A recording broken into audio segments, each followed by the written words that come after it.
Glória a Deus. Salmo de número 8, a partir do primeiro versículo a seguir. Amém? Diz assim a palavra do Senhor. Amém?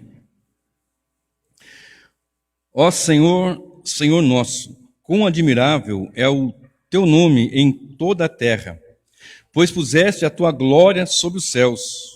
Tu ordenaste força da boca das crianças e dos que mamam, por causa dos teus inimigos, para fazer calar ao inimigo e ao vingador. Quando vejo os céus, obra dos teus dedos, a lua e as estrelas que preparaste, que é o homem mortal para que te lembres dele? E o filho do homem para que o visites? Pois pouco menor o fizeste do que os anjos, e de glória e de honra o coroaste.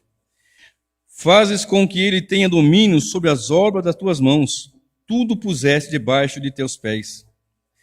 Todas as ovelhas e bois, assim como os animais do campo, as aves do céu e os peixes do mar, e tudo que passa pelas veredas dos mares, ó Senhor, Senhor nosso, quão admirável é o teu nome sobre toda a terra.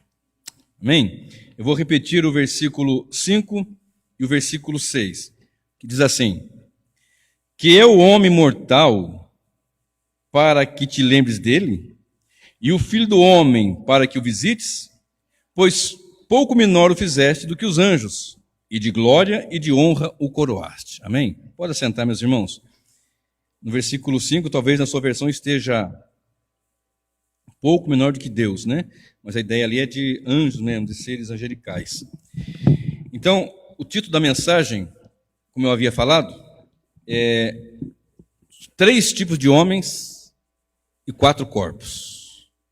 Nós lemos aqui, e a pergunta que o salmista faz aqui na sua exclamação, ele pergunta de uma forma a exaltar a Deus, que é o homem mortal para que Deus te lembre? Porque ele está dizendo, o Senhor fez os céus, o Senhor fez o céu, as estrelas, pelo poder da tua mão, obra dos teus dedos. O Senhor é admirável, quão admirável é o teu nome em toda a terra. Então ele vai explanando aqui, falando da glória de Deus, e fala, então que é o homem, para que o visites, e o filho do homem, para que te lembre deles. E ainda, diz assim, fazes com que ele, verso 6, tenha domínio sobre as obras das tuas mãos, tudo puseste debaixo dos seus pés. Aqui uma referência ao homem na criação, quando o Senhor cria o homem e coloca o homem ali administrando o que ele havia feito, criado, né? Os animais, ele vai colocar os nomes, vai lavrar a terra, vai cuidar do jardim e assim por diante. Então, nós observamos aqui uma situação onde o salmista apresenta a grandeza de Deus e Deus ainda por misericórdia coloca o homem para administrar uma parte da sua obra aqui na terra, cuidando ali conforme nós observamos lá em Gênesis. Então, nós temos um estudo na teologia, no secularismo também, evidentemente, chamado antropologia. Né? A palavra antropos mais logia, estudo do homem, ou estudo sobre o homem. A antropologia, ela estuda o homem no contexto social, físico, mental, psicológico, em tudo. Então, quando fala antropologia, é o estudo sobre o ser humano. É o estudo sobre o ser humano. E quando nós olhamos para a palavra de Deus, nós observamos que Deus colocou o homem, conforme os textos sagrados, como a coroa da criação. E com razão, e com algumas razões que às vezes as pessoas não bem interpretam, e apresentam um evangelho centrado no homem, que nós chamamos de antropocêntrico. Antropos de homem e o homem no centro. Então, algumas pessoas dizem que o centro de Jesus é o ser humano. Erroneamente eles aplicam isso. Então, nós vamos falar um pouco aqui do ser humano, e eu quero falar de 3 tipos de seres humanos. Né? O título é Os 3 tipos de homens e os 4 corpos. Então, vai ser uma mensagem que eu quero desenvolver com vocês, e à medida que eu for desenvolvendo, vai abrir o entendimento. É um pouco complexa, eu até creio que no começo, mas daqui a pouquinho vai ficar mais claro na mente. Observe. Se você olhar comigo em 2 Coríntios, eu vou citar aqui, no capítulo 4, verso 16, só a parte A diz assim. Se você pegar os demais versículos, né? Mas só a parte A do versículo 16 fala assim: por isso não desfalecemos. Ainda que o nosso homem exterior se corrompa, parei aqui. Daqui a pouco eu continuo na sequência do versículo. 2 Coríntios 4,16. Então, quando eu olho para os 3 tipos de homens, então o primeiro tipo de homem, ou do ser humano, que eu quero falar nesta noite, nessa mensagem, é o homem exterior. O homem exterior. Vou repetir 2 Coríntios 4:16, a parte A. Por isso não desfaleçamos, ainda que o nosso homem exterior, Paulo ensinando, ainda que o nosso homem exterior se corrompa, venha envelhecer, ficar doente, problemas. Aí eu vou parar aqui porque eu quero seguir depois, na sequência, esse mesmo versículo, para falar do segundo homem. Mas o primeiro homem que eu quero falar é o homem exterior. Então observe, quando Deus cria o homem, nós vamos entrar agora lá em Gênesis capítulo 1, versículo 26. Aliás, deixa eu pegar um pouquinho antes. No primeiro capítulo, no primeiro versículo de Gênesis, Deus diz assim, que a terra era sem, no princípio criou Deus os céus e a terra era sem forma e vazia.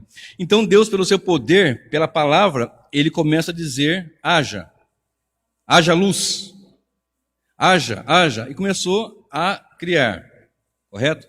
E quando nós chegamos no versículo 26 do primeiro capítulo, ele diz, façamos o homem conforme a nossa imagem e a nossa semelhança.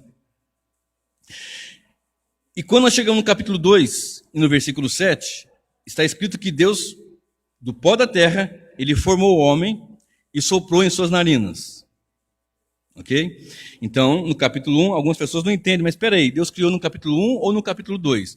No capítulo 1 está apresentado que Deus elaborou tudo ali e disse, façamos o homem. E no capítulo 2, a partir do versículo 7, está dizendo que como ele fez o homem. E no capítulo 2, verso 4, alguns até entendem que é a segunda Gênese, porque ali começa uma sequência na criação, uma explicação na criação. Né? São muitos detalhes para eu falar numa mensagem dessa aqui. Então Deus, observe comigo o que ele faz. No capítulo 1 e 26, ele disse, façamos o homem. Quando olhamos para o verbo que ele usou para criar as coisas, ele disse haja. No hebraico seria bara. Bara. Esse verbo ele tem um sentido de começo, de início.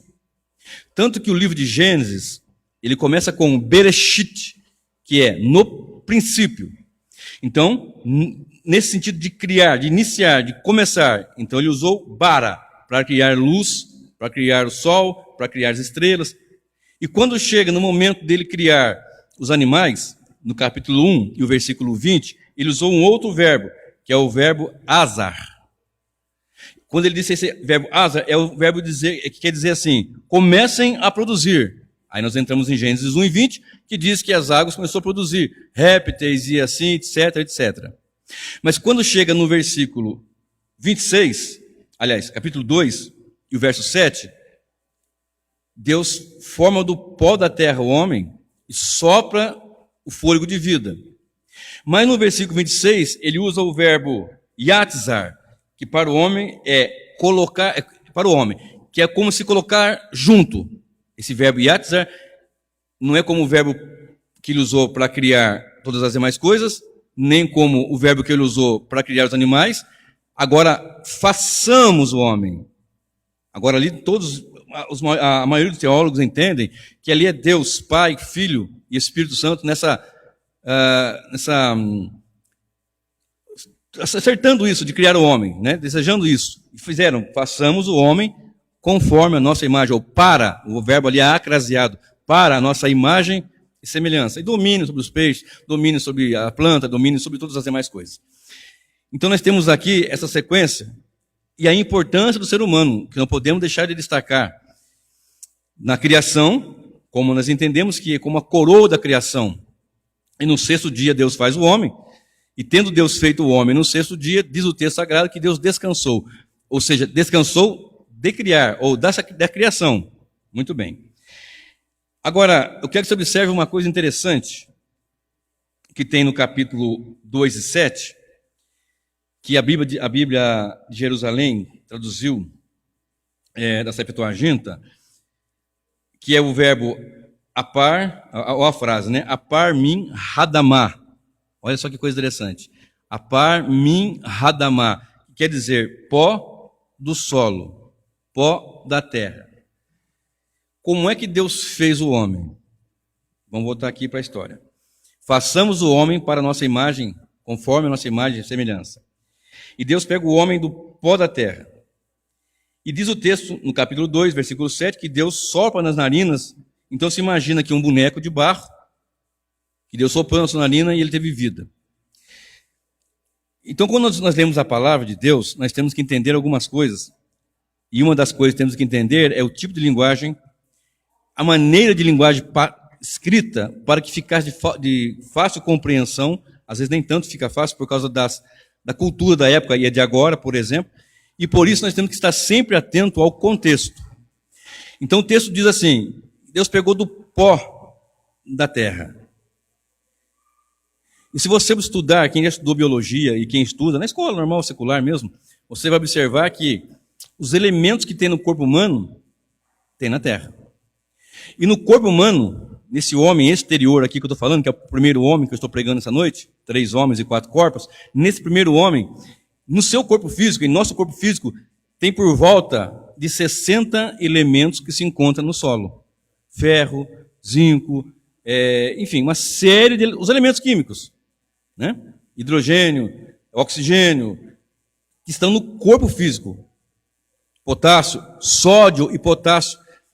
É interessante pesquisar essas coisas depois, até mesmo para você aprender como é que como é que dá o start numa vida, por exemplo, né? O sódio e o potássio, qual é a função deles no corpo humano, é uma coisa assim extraordinária. Então, quando nós lemos pó da terra, alguns cientistas, teólogos e cientistas entendem que o pó da terra era realmente o pó da terra ali, mas os elementos químicos que Deus pegou e tal. Agora, como é que Deus fez? Mas Deus fez um barro, um bonecão de barro, ou Deus foi juntando os elementos.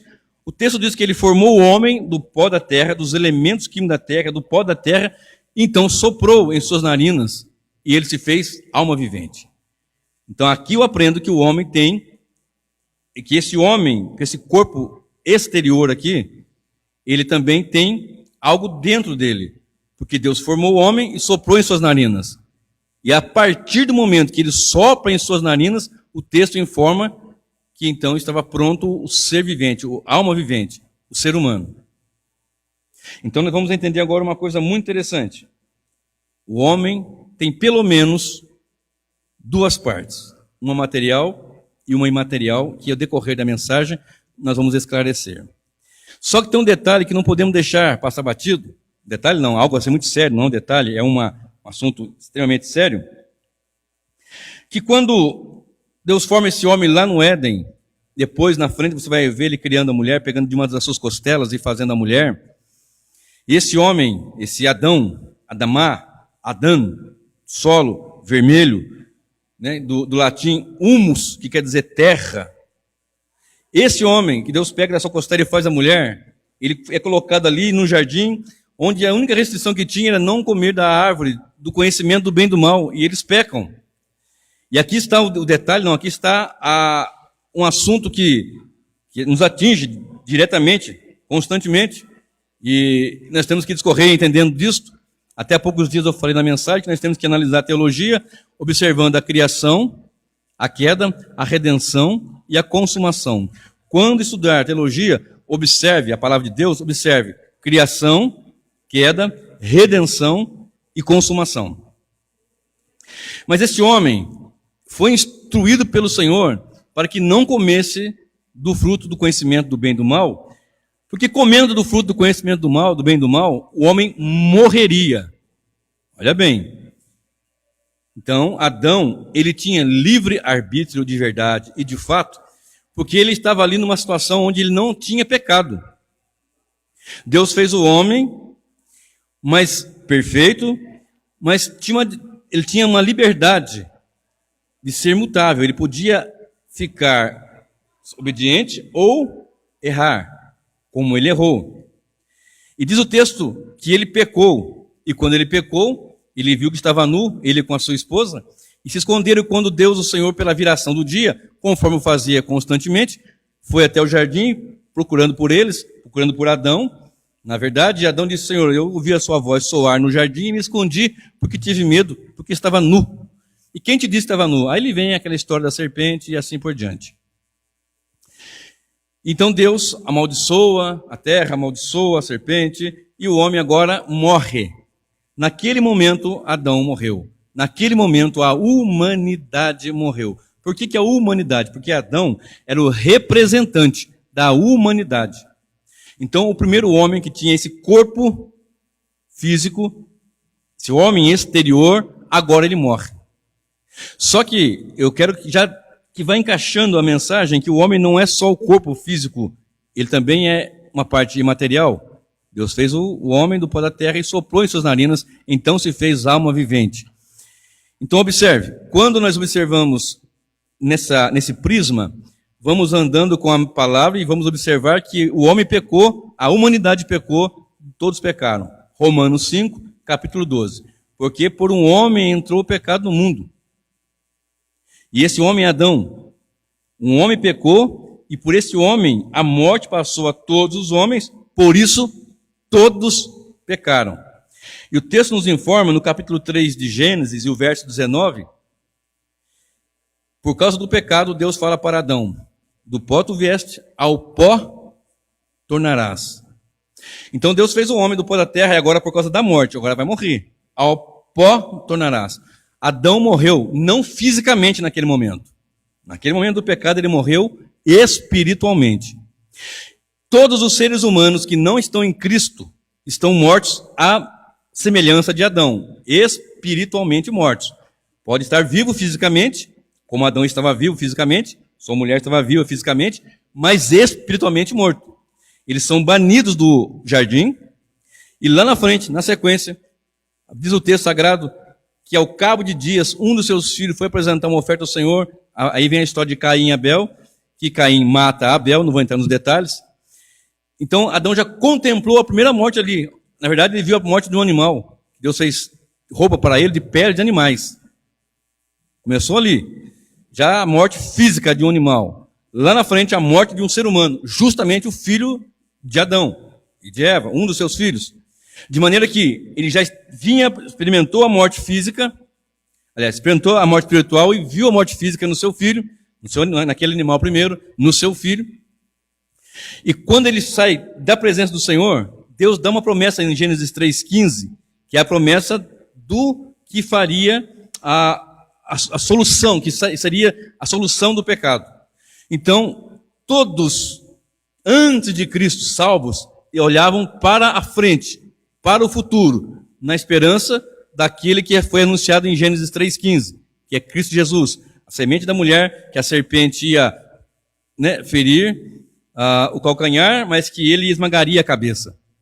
E todos, depois de Cristo, olham para o passado, porque nós olhamos para o que Cristo fez. Eles olhavam para o que Cristo ia fazer na cruz, e nós aqui olhamos para o que ele fez na cruz. Então o homem pecou e morreu. E o texto nos informa que ao pó voltaria. Olha comigo agora Romanos capítulo 8 e o versículo 20. Olha bem, Romanos 8, 20 diz assim: porque a criação ficou sujeita à vaidade, não por sua vontade, mas por causa do que a sujeitou. No caso é Adão. Aqui vai explicar a situação que aconteceu com Adão, porque ele estava ali sujeitando a terra e era para ele fazer conforme Deus havia dito, e ele peca. E pecou e entrou a morte. Por um homem entrou o pecado do mundo, pelo pecado a morte, e a morte passou a todos os homens, por isso todos pecaram. Primeiro homem, o homem exterior. Olha só, à medida que eu for falando aqui, você vai entender, e minha oração a Deus hoje à tarde foi: Senhor, me ajuda a expressar essa mensagem, a me passar essa mensagem, e ajuda que os irmãos compreendam. Porque uma das maiores dificuldades, às vezes, é que as pessoas interpretem mal, ou não entendam. Mas observe, então Deus faz o homem cai. E esse homem que cai, o Senhor diz assim, ao pó tornarás. O que é a morte? A morte, na verdade, muitas vezes nós dizemos assim, a morte é a separação do corpo e da alma. O homem vai à sepultura e a sua alma vai para o destino que ela tiver que ir. Então, o que é a morte? A separação. Quando Adão morre ali, espiritualmente, ele é separado ali de Deus. Então a morte sempre é uma separação. Guarda isso na sua mente.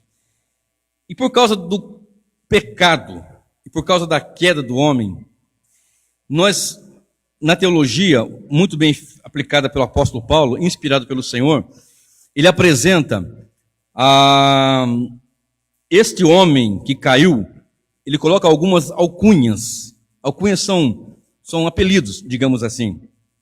E um deles está em Romanos 6, o verso 5 e o verso 6. Olha só o que diz, Romanos capítulo 6, verso 5 e verso 6. Porque se formos plantados juntamente com ele, na semelhança da sua morte, também o seremos da sua ressurreição.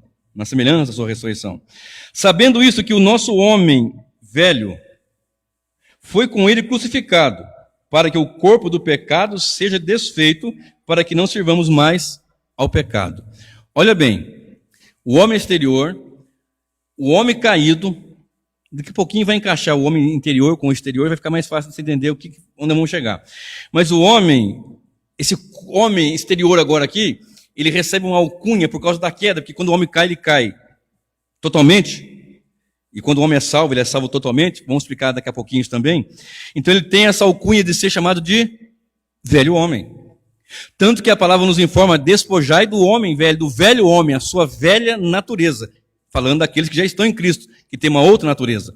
Então esse velho homem, esse corpo, essa carne, porque quando nós olhamos para 1 João, capítulo 2, verso 15, 16, 17, está escrito assim: não ameis o mundo, nem o que no mundo há. Se alguém ama o mundo, o amor do Pai não está nele. Porque o que há no mundo? A concupiscência da carne, a concupiscência dos olhos e a soberba da vida. Isso daí é do mundo. E o mundo passa com as suas concupiscências. E o amor do Pai não está nesses. Então o que essa palavra difícil, concupiscência? Ela é desejo, vontade mesmo. Então a vontade do homem caído é uma vontade carnal. Por isso que essa natureza é chamada de velha natureza, a partir de quando nós estamos em Cristo, porque ela vai ser nova natureza. Mas enquanto nós estamos distantes de Cristo, enquanto o pecador está sem Cristo por causa da queda de Adão, esse homem exterior, ainda que o homem exterior se corrompa, esse homem que está em contato com o mundo físico aqui, digamos assim, ele recebe uma alcunha, recebe uma ênfase para a queda e para um homem que não tem comunhão com Deus. Observe, Colossenses 3, olha comigo lá. Colossenses 3, 5, 9 e 10. 3, 5, 9 e 10. Olha só o que diz. Glória a Deus. Colossenses 3, 5, 9 e 10. Mortificai, pois, os vossos membros que estão sobre a terra, a fornicação, a impureza, a afeição desordenada, a vil concupiscência, a avareza, que é a idolatria, pelas quais coisas vem a ira de Deus sobre os filhos da desobediência. 3, 5, 9 e 10 agora. Não mintais uns aos outros, porque já vos despistes do velho homem com os seus feitos, e vos revestistes do novo, que se renova para o conhecimento segundo a imagem daquele que o criou. Então, a partir da queda, se você observar nessa teologia que Paulo apresenta aqui, ele mostra o homem caído como o velho homem, como uma natureza que deve ser despida. Então ele está falando para a igreja, vocês já despiram da velha natureza. Então quer dizer que é uma situação meio que platônica, porque Platão ele pensava assim, o filósofo grego Platão, ele ensinava que o corpo, a matéria era má, e que a alma, a parte imaterial, era boa. E a partir desse pressuposto, muitos faziam as suas analogias e as suas ideias, dizendo o seguinte, né, se você for estudar, não tem tempo de discorrer aqui sobre isso, mas se você for estudar filosofia e alguns pensadores de seitas e religiões, eles dizem assim, bom, já que o corpo não presta para nada, vamos fazer de tudo, vamos beber, vamos fumar, vamos adulterar, vamos prostituir, vamos fazer de tudo, porque isso aqui não tem nada mesmo. O que importa é a alma. E tem algumas pessoas que dizem, bom, Deus quer o coração, não importa o que está aqui fora. E nós vamos chegar aprendendo um pouquinho nessa mensagem, que não é bem assim. Então, essa mente, esse pensamento de Platão, era um pensamento que muitos ali abraçaram e tinham essa ideia, tinham esse pensamento, de maneira que eles entendiam assim, bom, já que a matéria é má, então não serve para nada, vamos pecar e vamos... Muitos tinham assim, o que importa é só a parte imaterial.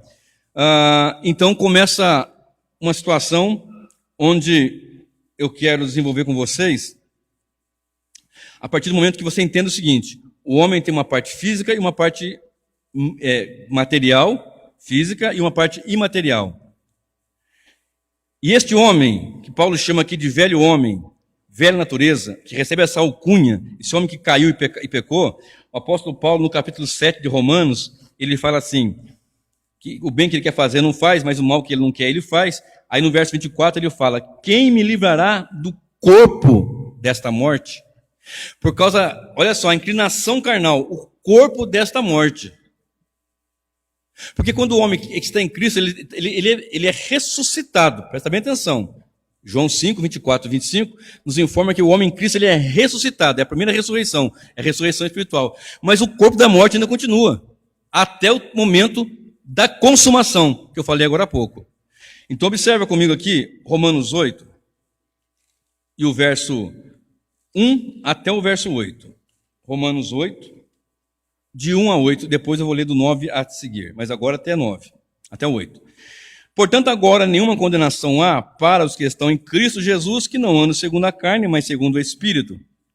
Porque o apóstolo Paulo fala no versículo 14 do capítulo 7, porque bem sabemos que a lei é espiritual, mas eu sou carnal, vendido ao pecado.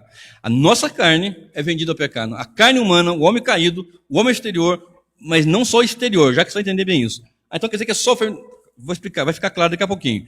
Então o homem caído, na sua queda, ele pende, é o penhor, é o pender para o mal. Olha bem, e no versículo 8 diz que aqueles que estão em Cristo, não andam segundo a carne, esses não têm mais nenhuma condenação. Segue comigo o versículo 2. Porque a lei do Espírito de vida em Cristo Jesus me livrou da lei do pecado e da morte.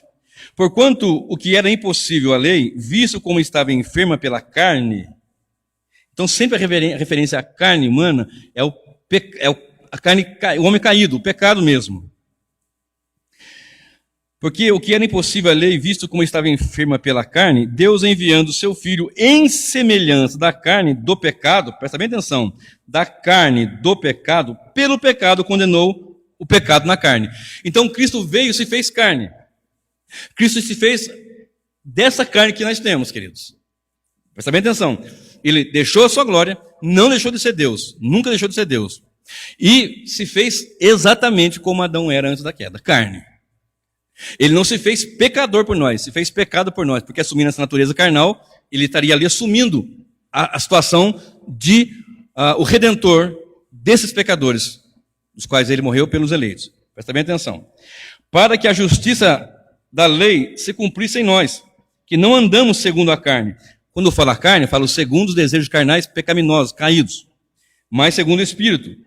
Porque os que são segundo a carne inclinam-se para as coisas da carne, mas os que são do Espírito, segundo o Espírito para as coisas do Espírito, porque a inclinação da carne é morte, mas a inclinação do Espírito é vida e paz. Porquanto a inclinação da carne é inimizade contra Deus, pois não é sujeita à lei de Deus, nem em verdade pode ser. Porquanto os que estão na carne não podem agradar a Deus. Está na carne quer dizer o quê? Mas eu sou cristão e ainda estou na carne. Mas você não está mais sob o domínio do pecado na carne. Ainda está no corpo de morte. Romanos 7,14, Paulo fala, miserável pecador que eu sou, quem me livrará do corpo desta morte? Verso 14, porque bem sabemos que a lei é espiritual, mas eu sou carnal, vendido sobre o pecado. Então a natureza carnal, ela pende para o pecado, pende para as coisas que desagradam a Deus. E quem está nessa situação, torna-se inimigo de Deus. Olha só o que diz Romanos 8, verso 13. Porque se viverdes segundo a carne, morrereis. Mas se pelo Espírito modificardes as obras do corpo, vivereis. Quando olhamos para Romanos, ou melhor, para Gálatas 5, de 16 a 25, eu não vou ler porque o tempo não vai me permitir. Gálatas 5, de 16 a 25, você vai ver ali sobre as obras da carne e o fruto do Espírito. O fruto do Espírito é alegria, gozo, mansidão, paz, etc. E as obras da carne é lascívia, é pecado, é todo tipo de coisas que são desagradáveis ao Senhor, que Deus se desagrada. Então pensa nesse homem que Deus fez, e esse homem caiu. E essa natureza caída é chamada de velho homem, e é o pender para a carne. Por isso que muitas vezes o cristão fala assim, irmão, você precisa sair da carne. Tem umas brincadeiras que tu fazia, né? Mas nesse sentido de que você na carne, você está na natureza carnal. O pecador, o homem ímpio, o homem sem Cristo, ele é morto por causa do corpo do pecado. Romanos 6, 6 e 6. Olha só, vou repetir, agora há pouco eu li, mas repito. Romanos 6 e o verso 6. Sabendo isto, que o nosso homem velho foi com ele crucificado, para que o corpo do pecado seja desfeito, para que não sirvamos mais ao pecado. A nossa velha natureza foi crucificada com Cristo, para que o corpo do pecado seja desfeito, para não mais servirmos ao pecado. Então entenda, primeiro homem, o homem exterior. Deus fez Adão, e Adão caiu, e essa natureza caída é chamada de velho homem ou inclinação da carne. Viver na carne, que se torna inimizade, inimigo contra Deus. Segundo tipo de homem. Primeiro homem, o homem exterior. Segundo tipo de homem, o homem interior. 2 Coríntios 4:16. Por isso não desfaleçamos, ainda que o nosso homem exterior se corrompa, o interior, contudo, se renova dia após dia. No mesmo versículo, 2 Coríntios 4:16 diz, ainda que o nosso homem exterior se corrompa, aqui o corromper, na verdade, é por causa do pecado, da queda, ele vai morrer, ele vai envelhecer. Os cabelos ficam brancos ou caem, né? Rugas e doenças, etc, etc, etc, decorrente do quê? Da ação do pecado. Tudo isso é a ação do pecado. Irmãos, quando nós falamos de pecado, nós falamos de algo assim que foi terrível e que atingiu profundamente o ser humano. Deus não fez o ser humano com o propósito de que ele viesse a morrer, mas o ser humano caído, o ser humano sem Deus, o ser humano sem o novo nascimento, ele vai seguir no caminho de morte e da carne. Olha comigo, então, primeiro homem, o homem exterior. Esse que você vê que faz contato com o mundo físico. O homem interior. Olha comigo aí. Efésios, capítulo 3 e o verso 16. Efésios 3 e o verso 16. Olha o que diz a palavra do Senhor. Efésios 3, verso 16. Olha só. Diz assim a palavra do Senhor. Vou ler só esse versículo, irmão. Vou tentar ler o mínimo de versículos para que eu tenha muita coisa para ler, para que não tome muito tempo. Verso 16. Para que, segundo as riquezas da sua glória, vos conceda que sejais fortalecidos com poder pelo seu Espírito no homem interior. Eu não vou abordar, não vou explanar esse versículo. Só quero citá-lo para você entender sobre o homem interior. O homem exterior e o homem interior. Vamos lá. Observe agora aqui, que nós lemos há pouquinho, nós lemos, né? Que segundo o homem interior, tem o prazer na lei de Deus. Esse eu não li, né? Vou ler com você agora. Romanos 7, 22. Eu li 24, né? Romanos 7, 22 diz assim. Vou ler o 21 e 22. Acho então esta lei em mim, que quando quero fazer o bem, o mal está comigo. Porque, segundo o homem interior, tem o prazer na lei de Deus. Segundo o homem interior, tem o prazer na lei de Deus. Então eu quero só dar a relevância que existe o homem interior. Ok? Paulo está dizendo o seguinte, gente. Esse corpo, o corpo do pecado, é atingido. Foi uma queda terrível. Mas nós temos em Cristo vida. E segundo o homem interior, eu tenho prazer na lei de Deus, mas a carne quer o mal. Jesus não ensinou? A carne é fraca, mas o espírito está pronto. A carne é fraca. Ok? Então, essa fraqueza da carne que nós temos que ficar atentos e saber que isso de fato é assim. Vamos lá? Observe. Em Gênesis 1 e 27, nós lemos o seguinte. Vamos lá comigo? Gênesis 1 e 27. Olha só. Gênesis capítulo 1 e o verso 27, que diz assim: E criou Deus o homem à sua imagem, a imagem de Deus o criou, homem e mulher os criou, macho e fêmea. 2:7 agora. E formou o Senhor Deus o homem do pó da terra e soprou em suas narinas o fôlego de vida, e o homem foi feito alma vivente. Então ele tem uma parte material e uma parte imaterial. Muito bem. Agora observe, em 1 Tessalonicenses, capítulo 5, e o verso 23 diz assim, vou só citar aqui, tá, irmãos? E todo o vosso espírito, alma e corpo sejam plenamente conservados, irrepreensíveis, para a vinda de nosso Senhor Jesus Cristo. Paulo está ensinando ali que o homem tem 3 partes. Olha, e todo o vosso corpo, alma e espírito sejam plenamente conservados para a vinda do Senhor, para Deus Pai. Muito bem. Então aqui nós vamos chegar num ponto aqui de falar do homem interior. O que é esse homem interior? A parte material. E eu quero que você entenda que daqui a pouquinho que esse homem interior e esse homem exterior, eles têm uma ligação que você vai entender o porquê que eu falei que a morte separa e o plano de Deus no final é juntá-los. Observe. Quando nós lemos no grego, corpo, que é a palavra soma, alma, psique, né, o ser vivente, e o espírito, pneuma, da onde vem uma matéria da nossa teologia que chama pneumatologia, que é o estudo das doutrinas do Espírito Santo.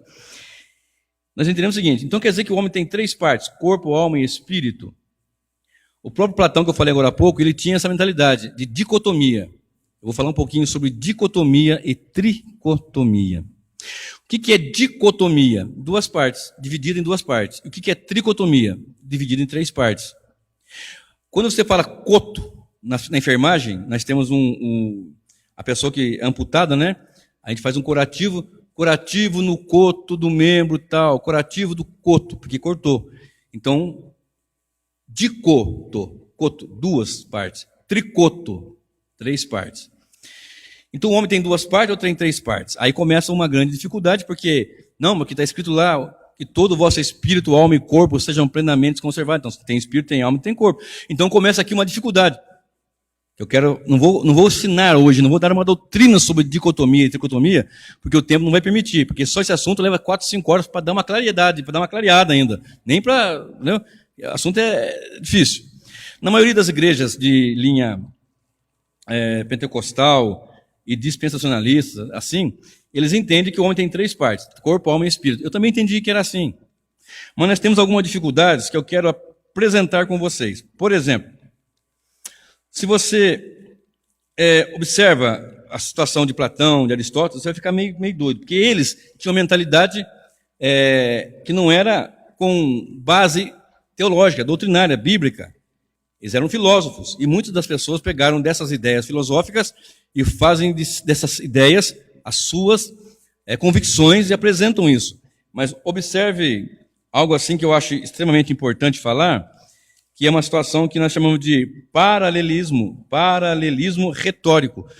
Às vezes Deus fala de alma e de espírito da mesma forma. Uma hora ele fala alma e é outro espírito, mas é a mesma coisa. Até mesmo para ser humano. Por exemplo, quando Jacó desce com seus filhos para o Egito, naquela situação que José lhes deu socorro, a Bíblia informa que 70 almas desceu para o Egito. São seres humanos, 70 almas. Então, o que quer dizer isso? Esse homem interior, ele tem 3 partes ou então ele tem 2 partes? Se você for estudar, como eu falei, sobre os filósofos, sobre, por exemplo, na época da patrística, Apolinário da Laodiceia, no 2º século, também entendia como tinha 2 partes. Irineu, logo depois do período apostólico, vem o período da patrística, que vai do 2º século até o 8º século. Nesse período surgiu um homem ali, chamado Irineu, ele dizia que o homem tinha duas partes. O homem tinha corpo e tinha alma. E que quando o homem se convertia, olha bem isso, então Deus dava para ele o espírito. Então ele tinha um corpo, soma, e tinha alma, psique, e quando ele se convertia, Deus dava para ele um espírito. Você não tem base bíblica para dizer isso.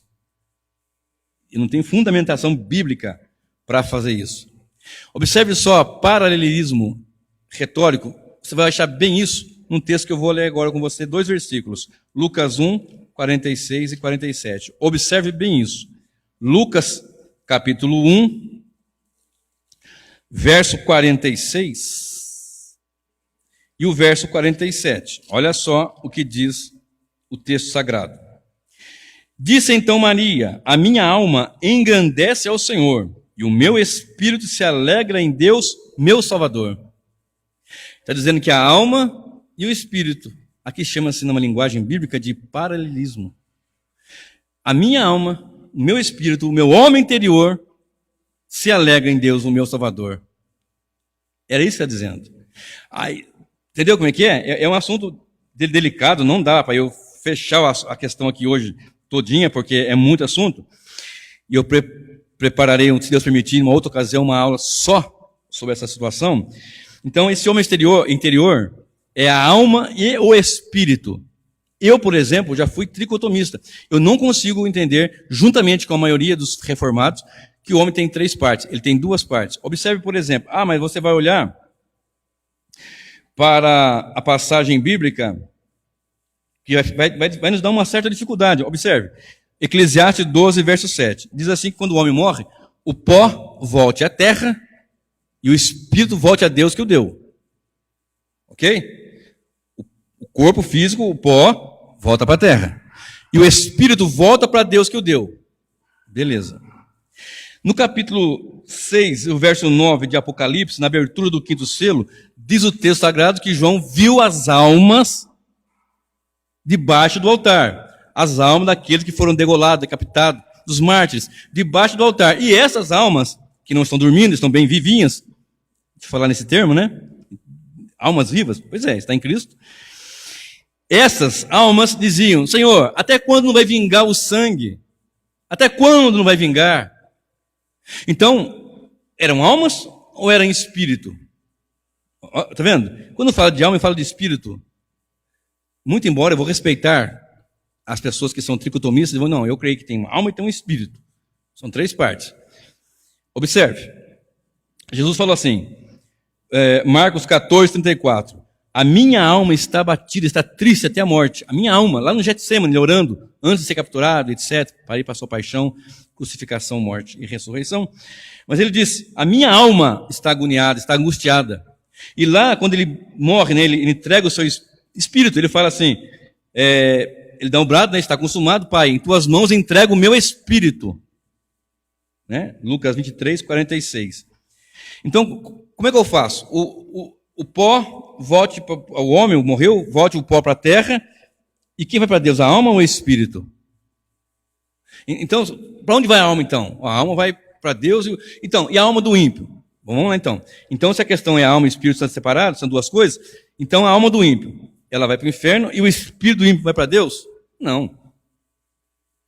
Não faz sentido isso.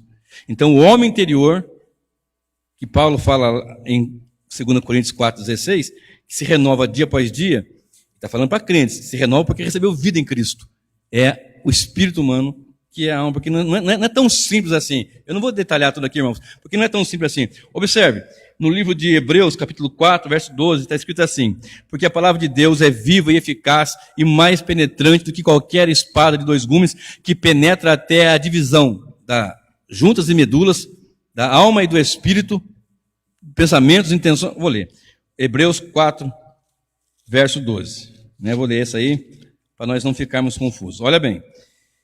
Porque a palavra de Deus é viva e eficaz e mais penetrante do que espada alguma de 2 gumes, e penetra até a divisão da alma e do espírito, e das juntas e das medulas, e apta para discernir os pensamentos e intenções do coração. Tudo bem, alma e espírito dividiu, juntas e medulas dividiu.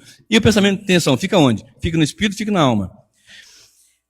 Quando eu falei agora há pouco de 1 Tessalonicenses 5:23, que fala que o homem tem corpo, alma e espírito, ou todo o seu espírito, alma e corpo sejam plenamente conservados para o Senhor, a questão é a seguinte: tudo de nós temos que ser integral para o Senhor. E ali tem as emoções, os pensamentos, os desejos, as vontades.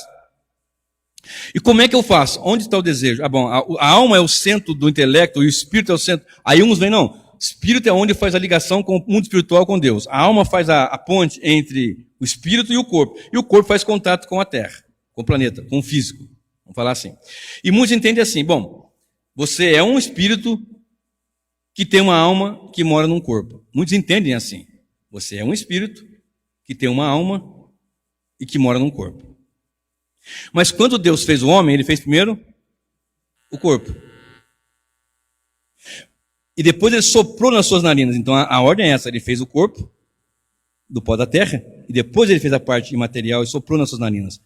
Mas a Bíblia nos informa que de antemão ele nos destinou. Deus é o Senhor, a eternidade está diante dele. Então, se nós vamos pegar pontos e pontos aqui, nós vamos longe com essa questão. Então, o meu conselho que eu dou é você entender o seguinte: pensa nessa questão. Eu vou respeitar e vou sempre respeitar as mentalidades, porque a melhor forma de você entrar nesse debate e ficar tranquilo é apresentar da seguinte forma: o homem tem duas partes, uma física e uma imaterial. Pronto. Fica bem fácil de entender. Isso não vai implicar em salvação, ninguém vai ser salvo, vai deixar de ser salvo por isso. Isso não quer dizer isso. Isso aqui é uma questão que eu tenho que aplicar nessa minha mensagem, e em outras situações eu preciso falar também, evidentemente. Observe. Mateus 10:28, Jesus fala assim: temei aquele que pode matar o corpo e lançar a alma no inferno. Então, a alma vai para o inferno. E as almas dos salvos estão com Deus, lá em Apocalipse 6, verso 9. E a Bíblia nos informa em Eclesiastes que o espírito volta para Deus que o deu. É o espírito do homem. O homem interior, é o seu espírito, a sua alma. Eu vou explicar daqui a pouquinho, vai ficar bem mais claro isso, você vai encaixar bem isso na sua mente. Né? Jesus fala em Marcos 8:36, de que adianta o homem ganhar o mundo inteiro e perder a sua alma? Está entendendo? Do que adianta o homem ganhar o mundo inteiro e perder a sua alma? Então, segundo corpo, ou melhor, segundo o homem interior, a parte imaterial que Deus soprou no homem. Eu gosto muito daquele texto de Zacarias, capítulo 12, verso 1, se não me falha a memória, é 12:1 mesmo. Que Deus é aquele que... Vou ler, né? A memória não está falhando, então vamos ler. Zacarias, capítulo 12, verso 1, diz assim, é isso mesmo? Peso da palavra do Senhor sobre Israel. Fala o Senhor, o que estende o céu, que funda a terra e que forma o espírito do homem dentro dele. Se você for pegar textos, você vai ver várias passagens citando espírito e alma com o mesmo sentido. Né? Deixou a alma do fulano e ele morreu. O espírito volta para Deus porque morreu. Então você vai, se você for pegar, é bastante de complexo. E tem pessoas que vão bater: não, pastor, eu creio que... Tá bom, irmão, fique tranquilo. Nós temos pais. Eu não consigo ver essa divisão. Eu consigo ver um homem físico e um homem material, e um homem espírito, um homem imaterial e físico. E daqui a pouquinho você vai entender uma interpretação bem clara sobre isso. O porquê que eu estou dizendo que o pecado é um assunto sério que atingiu profundamente o ser humano, de maneira que nós podemos entender a grandeza do Senhor Deus na esfera da salvação. Na esfera da salvação. Amém, meus irmãos?